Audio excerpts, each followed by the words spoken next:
Assalamu alaikum viewers and welcome to another beautiful episode of Shubhna Dish Diary। Beautiful मैंने इसलिए कहा कि kitchen का काम जो है वो तो शुरू हो चुका है, ईद की तैयारियां भी शुरू हो चुकी हैं। कुछ बकरा ईद है तो खाने पकाने और ये वो चीज़ें, तो ये सब काम तो मैंने मुकम्मल कर लिए हैं। लहसुन मैंने ग्राइंड करके रख लिया, अदरक मैं फ्रेश भी ले आई हूँ और कुटा हुआ भी मेरे पास मौजूद है। जितने मसाले वसाले थे वो सब जो हैं वो साथ-साथ उसको आप सम अप करते रहते हैं, जो कोई कम थे वो सारे मैंने ले लिए हैं। अभी भी मेरे पास यहाँ पे धनिया और ज़ीरा जो था वो पिसा हुआ नहीं था, तो मैंने सोचा कि इस दफ़ा मार्केट ही से ले आते हैं। इसी तरह से आमचूर पाउडर नहीं था मेरे पास, मैं वो भी ले आई थी। तो आज मैं किचन में कुछ भी पकाने नहीं जा रही हूँ। तो फिर हम क्या करने के लिए आए हैं किचन में? किचन में मैं आई हूँ अपनी प्यारी-प्यारी किचन क्वीन्स के लिए। और ये जो मैं आपको नुस्खे बताने जा रही हूँ या चीज़ें बता रही हूँ, ये मेरे भाई भी आराम से यूज़ कर सकते हैं, क्योंकि मैं और मेरा बेटा हम दोनों तो ये चीज़ें जो हैं वो यूज़ करते हैं। इसके अलावा डॉक्टर साहब भी घर की बनाई हुई चीज़ें जो हैं वो उनको फ्रेश थिंग्स से जो बनी हुई होती हैं उसको भी यूज़ करते हैं। तो आप किट से ली हुई अपनी प्रोडक्ट्स होती हैं उनको यूज़ करें, लेकिन साथ-साथ बीच में आपको छुट्टियाँ होती हैं तो कुछ थोड़ा-सा जो है वो अपने हाथों के लिए, अपने पैरों के लिए और अपने प्यारे-प्यारे से चेहरों के लिए जो है वो ज़रूर किया कीजिए। तो अपनी किचन क्वीन्स के लिए मैं लेकर आई हूँ कुछ 1-2 नुस्खे। इससे पहले भी मेरे 1-2 वीडियोज़ हैं, एक मेरा फेशियल मास्क भी है, जो लोगों को बहुत पसंद आया था। 2-3 मिनट्स में वो बन जाता है और वो आपके लिए फौरी तौर पे जो है वो फ्रेशनेस लेकर आता है। इसके साथ-साथ ही अपनी चीज़ें बताते-बताते मैं आपको कुछ टिप्स बताऊँगी। आप उनको ज़रूर देखिएगा, मेरी वीडियो जो है उसको थोड़ा-सा गौर कीजिएगा। मैं उसमें वो टिप्स भी बताऊँगी जिसकी वजह से जो हम अपनी कोई भी प्रोडक्ट्स यूज़ करते हैं या ये जो हम अपने डीआईवाई बनाते हैं, ये काम नहीं करते हैं। तो आज हम उन मिस्टेक्स को भी देखेंगे और मैं आपको कुछ बुनियादी चीज़ें जो बिल्कुल घर में ही मेरे मौजूद हैं, आई होप सो कि आप लोगों के भी घर में वो सारी मौजूद होंगी। उनकी मौजूदगी में ही बनाते हैं सारा कुछ। प्यारे-प्यारे से मुखड़े के लिए भी बना सकते हैं। तो इसको शुरू करते हैं और उससे पहले एक पढ़ लेंगे बहुत प्यारी-सी छोटी-सी हदीस। हज का महीना है और जो अयाम तशरीक हैं वो भी इंशाल्लाह चंद दिनों में जो है वो शुरू हुए चाहते हैं। तो इसमें इंशाल्लाह हम रोज़ा भी रखेंगे और बाकी इबादत भी करेंगे। इसके साथ-साथ जो है आपको पता है जो तस्बीह जो है वो इसमें ख़ास तौर पे की जाती है। अल्लाहु अकबर, ला इलाहा इल्लल्लाहु वल्लाहु अकबर, वल्लाहु अकबर वलिल्लाहिल हम्द। तो ये कुरान मजीद सिखाने का अजर जो है, उसके बारे में मैं पढ़ रही थी और मैंने कहा कि मैं आपके साथ ये शेयर करूँ कि नबी पाक सल्लल्लाहु अलैहि वसल्लम ने फरमाया, जिसने अल्लाह इज़्ज़ व जल की किताब की एक आयत भी सिखाई, गौर कीजिएगा, एक आयत भी सिखाई, जब तक इसकी तिलावत की जाएगी, इसका इसको सवाब मिलता रहेगा। ये हैं वो सदका जारिया जो हमारे हाँ, कहा जाता है कि औलाद और नेक लोग जो हैं वो सदका जारिया होते हैं। कुरान सिखाना कितनी प्यारी बात है। तो हम भी कोशिश करेंगे कि जैसे हम अपने बच्चों को सिखाते हैं, किसी कोई और भी सीखने वाला हो तो उसको भी ज़रूर हेल्प कीजिएगा कुरान सिखाने में। तो आज हम अपनी रेसिपी जो है वो इसको स्टार्ट करें। तो जो सबसे पहली हम रेमेडी स्टार्ट करने वाले हैं, जो चीज़ हम बनाने वाले हैं, वो हमारी ये 3 थिंग्स हैं। अब ये इसका सैलेड नहीं बना रहे हैं हम, प्लीज़, वरना चीज़ें तो ज़्यादातर सैलेड वाली ही हैं। हमने एक खीरा लिया है, आजकल आपको पता है कि नरम-नरम से ज़रा से खीरे आए हुए हैं, तो इसको आप थोड़ा-सा ही चॉप करके, अगर आप चाहें तो इसको कद्दूकश भी कर सकते हैं और उसका पानी भी यूज़ कर सकते हैं। हमें इसका वाटर एक्सट्रैक्ट करना है। इसी तरह से ये 1 से ज़्यादा टमाटर थे, क्योंकि 1 टमाटर थोड़ा-सा जो था वो ऊपर से ख़राब था। ये 1 टमाटर है, 1 खीरा है और 1 ही मैंने मीडियम साइज़ का जो है पोटैटो लिया है। मैंने इसका कवर उतार के इसको अच्छे से धो लिया है, लेकिन अपनी आसानी के लिए हम इसको इसी में अपने ब्लेंडर में चॉप करेंगे। ठीक है? मैं इसको लेकर आती हूँ और अगर आपको लगे कि इसमें थोड़े से पानी की ज़रूरत है तो आप आधा कप पानी जो है वो इसमें डाल सकते हैं। तो जी जनाब, ये मैंने ग्राइंड कर लिया है। ये थोड़ा-सा थिक होता है, इसका जूस निकालना जो है वो थोड़ा मुश्किल होता है, लेकिन आप इसको किसी कॉटन के कपड़े से जो है उससे भी कर सकते हैं। ये मेरे पास जो छन्नी है, मेरा स्ट्रेनर है, ये थोड़ा मोटा है और मैंने इसको इसी काम के लिए रखा हुआ है, यानी इसको मैं चाय वगैरह स्टेन करने के लिए और कामों के लिए यूज़ नहीं करती। जनाब, ये पानी मैंने एक्सट्रैक्ट कर लिया है और इसका जो पल्प बचा हुआ है, इसको भी हम अभी ही के अभी थोड़ा-सा इसमें कुछ न कुछ मिला के और एक फ़ेस पैक जो है वो तैयार कर लेंगे। इसको थोड़ा-सा हिलाइएगा कि आप देखें कि जितने इसमें चीज़ें इंग्रीडिएंट्स हैं, उतनी ही इसकी लेयर्स जो हैं वो बनती चली जा रही हैं। अब हमें करना क्या है, एक आप लीजिए आइस क्यूब बनाने वाला और इसमें आइस ट्रे में आप इसको रख दीजिए। थोड़ी-सी झाग इसमें ऊपर आएगी, उसको आप छोड़ दीजिए और ये इसी तरह से ये हमारे देखिए एक जो था खीरा, एक आलू और एक टमाटर से जो है ये कितना सारा एक्सट्रैक्ट जो है वो बन गया है। इसी तरह से मैं इसको दूसरे ट्रे में रखूँगी। अब इसको यूज़ कैसे करना है? इसको यूज़ ऐसे करना है कि जब ये आइस क्यूब बन जाएँ, आप इसको निकालें और किसी भी आप इसे जार में रख सकते हैं, आप किसी से सेलोफ़ीन में रख सकते हैं, बैग में रख सकते हैं। बेहतर होगा कि किसी ज़िप-लॉक बैग में आप इसको रख के और एक साइड पे रख दीजिए। आप जब भी आपको मेकअप करना है, उससे थोड़ी देर पहले आप इसको यूज़ करें, अपने पूरे फेस पे जो है वो इसको लगाएँ। तो आपने इसको पहले अपनी स्किन को क्लीन करना है और उसके बाद इससे ये सुबह-सुबह भी आप कर सकते हैं, ये रात को सोते वक़्त अपना जब मेकअप आप ऑफ करें, उसके बाद आप इसको लगाएँ। और उसके बाद इसमें ईज़िली आप अपने कोई भी मेकअप की प्रोडक्ट लगा सकते हैं, अपने कोई भी क्रीम लगा सकते हैं, नो प्रॉब्लम। लेकिन इसको आप जो है ये यूज़ करें और जैसे सर्दियों के खाने अलग होते हैं, गर्मियों के खाने अलग होते हैं, इसी तरह से गर्मियों की रेसिपीज़ भी अलग होती हैं और जो हमारी रेमेडीज़ होती हैं सर्दियों के लिए वो अलग होती हैं और गर्मियों के लिए अलग होती हैं। तो ये इसको आप बना के रखें, मैं इसको रखती हूँ और एक और आइस ट्रे लेकर आते हैं और उसमें इसको रखते हैं और फिर हम आ जाते हैं अपनी बाकी चीज़ों की तरफ। ये जो पल्प हमारे पास पड़ा है, इसमें से भी हमें थोड़ा-सा लेके और ये 1 चम्मच के करीब बेसन है, इसको लेंगे और हम इसमें इसको शामिल करके और ये जनाब हमारा फेस पैक जो है वो ज़बरदस्त सा बन जाएगा। अगर आपको इसमें लगे कि पानी कम है या ये थोड़ा-सा ड्राई सा है, तो फिर आप इसमें शामिल कर सकते हैं थोड़ा-सा रोज़ वाटर। अब इसको तो बना के मैं साइड में रख दूँगी और थोड़ी देर में इसको लगाएँगे और फिर इसको देखेंगे। ये मेरे पास रोज़ वाटर है, आप जब भी रोज़ वाटर खरीदें, तो इस पे आप देखें कि ये किसका बना हुआ है और इसकी जो भी डेट ऑफ एक्सपायर है, आपने उसको बहुत गौर से देखना है और उसको आपने बहुत एहतियात से यूज़ करना है। ठीक हो गया?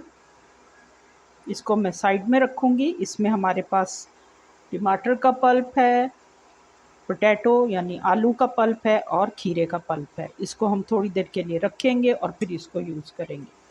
अब आ जाएँ वो कॉमन मिस्टेक्स जो हम करते हैं और हम ये कहते हैं कि हमारी जो डीआईवाई है यानी डू इट योरसेल्फ रेमेडीज़ जो हैं वो काम नहीं करती हैं। जो फर्स्ट मिस्टेक हम ये करते हैं कि हम अपने हैंड्स को वॉश नहीं करते। ठीक है? आपने जब भी कोई भी रेमेडी यूज़ करनी है, हैंड का मैंने वर्ड इसलिए यूज़ किया कि मैं अपने हैंड पे ही कर रही हूँ। तो आपने जो भी अपने फेस पे लगाना है, अपने नेक पे लगाना है और एक ये भी मिस्टेक हम करते हैं कि हम उसे फेस पे तो लगाते हैं और अपने हाथों और नेक जो है वो उसको भूल जाते हैं, तो ऐसा मत कीजिएगा। जब भी आप कोई भी रेमेडी बनाएँ, आप सबसे पहले अपने हैंड जो है उसको किसी भी माइल्ड से सोप के साथ या माइल्ड से किसी फेस वॉश के साथ या हैंड वॉश के साथ उसे वॉश कीजिए और फिर इसको लगाइए। सेकेंडली ये कि जब भी आप कोई नई रेमेडी यूज़ करते हैं, ठीक है? सेकंड मिस्टेक हम ये करते हैं कि हम उसका पैच टेस्ट नहीं करते। पैच टेस्ट के लिए आप इसको यहाँ पे भी थोड़ी देर के लिए लगा सकते हैं और कान के पीछे की जो जगह होती है यानी जो हमारी नेक होती है कान के नीचे, उस पे भी आप इसे लगा के थोड़ी देर छोड़ सकते हैं। ख़ास तौर पे जो जिसमें आप बेकिंग सोडा इस्तेमाल करते हैं या आप कोई ऐसी चीज़ इस्तेमाल करते हैं कि जो एसिडिक नेचर की होती है, तो उसको या फर्स्ट टाइम आप यूज़ कर रहे हो तो आप उसको लगा के ज़रूर देखें कि कहीं वो आपको नुकसान तो नहीं देता। वो ये कि जो उसका प्रिस्क्राइब टाइम होता है या तो उससे हम कम उसे यूज़ करते हैं या हम ज़्यादा यूज़ करते हैं। फॉर एग्ज़ाम्पल हम एग मास्क जो है वो लगाते हैं, आपको पता है एग मास्क जो है उसको उसकी थोड़ी-सी केयर करनी होती है क्योंकि वो ड्राई आउट हो जाता है। ठीक है। इसीलिए हम जब भी एग मास्क बनाते हैं या तो हम उसे योगर्ट के साथ बनाते हैं, या फिर हम उसे रोज़ वाटर के साथ बनाते हैं, या फिर हम किसी माइल्ड से ऑयल के साथ उसे यूज़ करते हैं, या हनी के साथ यूज़ करते हैं। वो उसकी ड्राइंग नेचर जो है उसको बैलेंस करता है, क्योंकि जैसे ही वो ड्राई आउट होता है वो स्किन को ख़राब करना शुरू कर देता है। ठीक हो गया। जब हम उसको वॉश आउट कर लेते हैं, फॉर एग्जांपल उसका टाइम मैंने ये लगाया, इसको 15 मिनट्स के लिए लगाना है। कुछ चीज़ें ऐसी हैं जिनको ज़्यादा देर लगाने से कोई नुकसान नहीं होता, जैसे ये हमारा मास्क है, इसको हम ड्राई आउट होने तक लगा सकते हैं। फिर हम ये करते हैं कि अगर इसमें से कुछ ग्रैन्युअल्स हैं, ज़ाहिर है ये इसमें भी हो सकते हैं, क्योंकि इसमें बेसन के भी हो सकते हैं, और पोटैटो, और इसमें हमने यूज़ किया टोमेटो, तो उसके भी कुछ अब ये देख सकते हैं कि हमको ये कुछ चीज़ें नज़र भी आ रही हैं इसमें। तो ये स्किन को उस वक़्त डैमेज करते हैं जब आप ज़ोर-ज़ोर से स्किन पे इसको रगड़ने की कोशिश करते हैं या स्क्रब करते हैं। स्क्रबिंग की चीज़ें जो हैं उसको हमेशा माइल्ड हैंड से यूज़ करते हैं और माइल्ड वे में यूज़ करते हैं, ठीक है? और कुछ जो आइज़ के नीचे का हिस्सा होता है, उसको जो है, और आइज़ के ऊपर का हिस्सा, यानी पूरा एक आई बॉल का हिस्सा जो होता है, उसे हमेशा केयरफुली यूज़ करना चाहिए। ठीक हो गया? अब इसमें लास्ट जो मिस्टेक हम करते हैं, और जो सबसे बड़ी मिस्टेक होती है, कि जब हम ड्राई आउट कर लेते हैं, वॉश कर देते हैं, आपने क्लींज़र भी यूज़ कर लिया, उसको वॉश आउट कर दिया, उसके बाद हम स्किन को ऐसे ही छोड़ देते हैं। ऐसे ही मतलब उसमें हम कोई ऑयल नहीं लगाते हैं, उस पे हम कोई भी क्रीम नहीं लगाते हैं, कोई इसको सूद करने के लिए, यानी जब आपने स्किन पे कोई चीज़ कोई रेमेडी यूज़ करते हैं, वो आपको एक्सफोलिएट करती है, वो आपकी स्किन को ड्राई आउट करती है, वो उसकी डर्ट को या डेड स्किन को जब वो है वो आउट कर देती है। तो उसके बाद ज़रूरी होता है कि उस पे कुछ ना कुछ कोई माइल्ड सी क्रीम लगाई जाए या कोई ऑयल लगाया जाए। तो मैं अभी लास्ट में आपको वो भी बताऊँगी कि जो मैंने बनाया हुआ है, और मैं ये एक कॉमन सा हम एक मॉइस्चराइज़र बना लेते हैं, जो किसी भी रेमेडी के बाद आप यूज़ कर सकते हैं।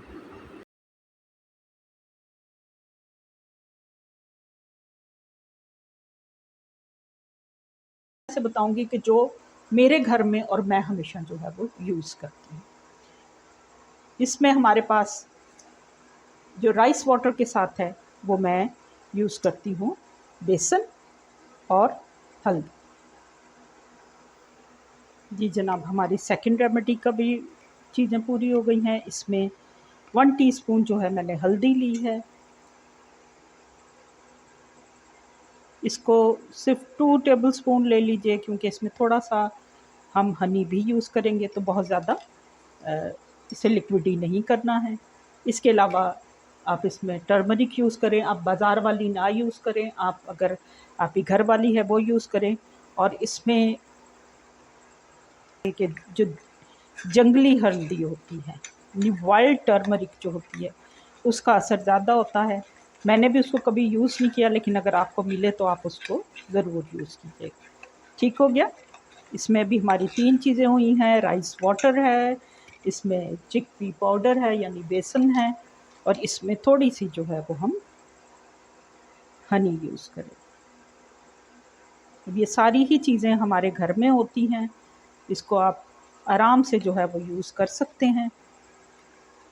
और अगर आपको इसके साथ-साथ टैन का भी कोई मसला है, यानी स्किन टैनिंग हो रही है, या आपको लगता है कि आपकी स्किन जो है वो ख़राब हो रही है, तो आप इसमें थोड़ी-सी जो है वो कॉफ़ी भी यूज़ कर सकते हैं। ठीक हो गया?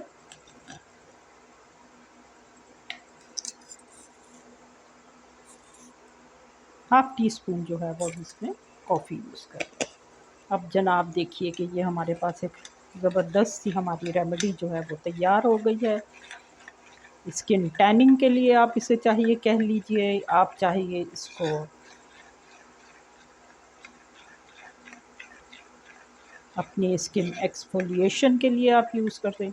आप इज़िली किसी भी चीज़ के लिए आप इसको जो है वो समर के लिए एक अच्छी सी रेसिपी जो है वो इसको बना के यूज़। फ्रेश हैं तो आप फ्रेश यूज़ कीजिए, उनको ग्राइंड कर लीजिए, और मेरे पास ये ग्राइंड की हुई भी हैं और ये इस तरह से भी हैं। अगर आपने इनको भिगोना है, थोड़ी देर के लिए रखना है, तो आप किसी भी अपनी रेमेडी में इनको जो है वो शामिल कर सकते हैं।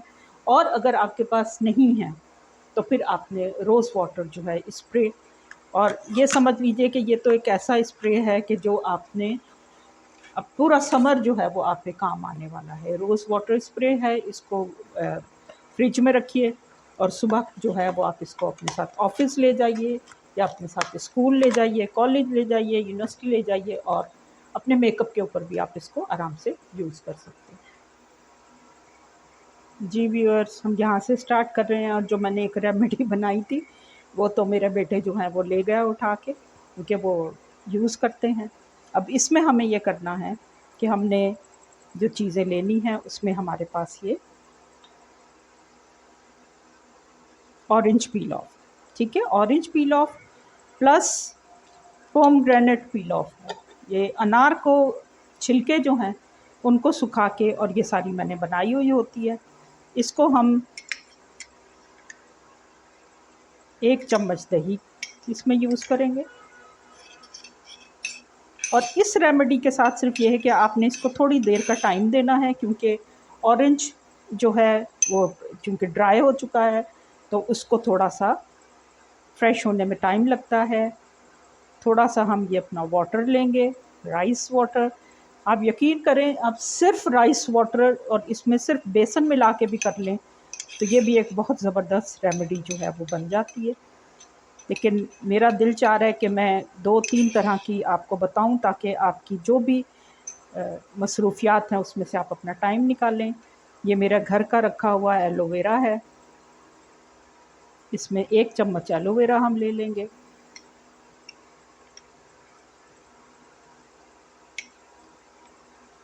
दो चम्मच हमने इसमें राइस वाटर लिया है, 1 चम्मच हमारे पास एलोवेरा है, 1 से 1.5 चम्मच हमने इसमें ऑरेंज पील ऑफ लिया है। आप ठीक हो गया, ये 3 चीज़ें हो गई और इसमें हम एंड में मिलाएंगे थोड़े से रोज़ पेटल्स।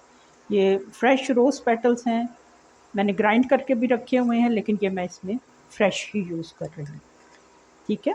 आप इसको लगाते हुए जो है वो ऑफ़ कर सकते हैं। यकीन करें इतनी खूबसूरत स्मेल आती है इसकी, आप अगर इसे करीब से देखें तो ये अभी भी इनका कलर जो है वो बरकरार है, क्योंकि इन्हें बहुत दिन नहीं हुए हैं बनाते। इस रेमेडी को आप थोड़ी देर के बाद यूज़ करेंगे, फ़ौरन नहीं यूज़ करेंगे, ताकि इसके बेस्ट रिज़ल्ट और बेनिफिट जो हैं वो आएँ। अगर आपको लगे कि ये थोड़ा-सा ड्राई आउट हो गया, ज़ाहिर है अभी ये थोड़ा-सा जो हमारे पास इसके ड्राई इंग्रेडिएंट्स थे वो थोड़ा-सा इसका जो रोज़ वाटर जो है, राइस वाटर उसको थोड़ा-सा सोख लेंगे तो आप इसमें रोज़ वाटर जो है वो यूज़ कर सकते हैं। इसको भी हम इसी तरह से थोड़ी देर रख देंगे और सबसे पहले हमें क्या करना है जनाब, जो फर्स्ट मिस्टेक है वो मत कीजिएगा, यानी इसको लगाने से पहले जो है वो हैंड वॉश करना या फेस वॉश करना मत भूलिएगा। अपने नेक को भी उसी तरह से कीजिएगा और जो भी आपके पास ये एक्सट्रैक्ट बचेगा, जैसे ये है हमारे पास अभी बेसन चूँकि इसमें था, आपको पता है, उसने जब आप इसको लगा चुकें तो थोड़ा-सा अपने फेस पे लगाने के साथ-साथ आप इसको अपनी नेक के ऊपर और अपने हैंड्स के ऊपर भी लगाएँ। मैं जो भी अपनी ऐसी क्रीम्स वग़ैरह लगा रही होती हूँ, मैं उसको ज़रूर लगाती हूँ। जब ये ड्राई आउट हो रहा होता है, जब ये ड्राई हो जाते हैं तो प्लीज़ इसको पानी के साथ सिर्फ़ रिंस कीजिए और कभी भी ये कोशिश मत कीजिए कि इसको, अगर ये नरम चीज़ें, ज़ाहिर है ये नेचुरल थिंग्स होती हैं तो आप इसको स्लाइटली सा स्क्रब कर सकते हैं और आइज़ के नीचे के एरिया को आपने बिल्कुल भी स्क्रब नहीं करना है। ठीक हो गया। मैं उम्मीद करती हूँ कि मेरी बहनें जो हैं वो इस ईद पे ये 2-3 चीज़ें जो हैं वो ज़रूर यूज़ करेंगी और अपने प्यारे-प्यारे से हाथों को, अपने चेहरे को और अपनी गर्दन को भी जो है वो खूबसूरत बनाएँगी।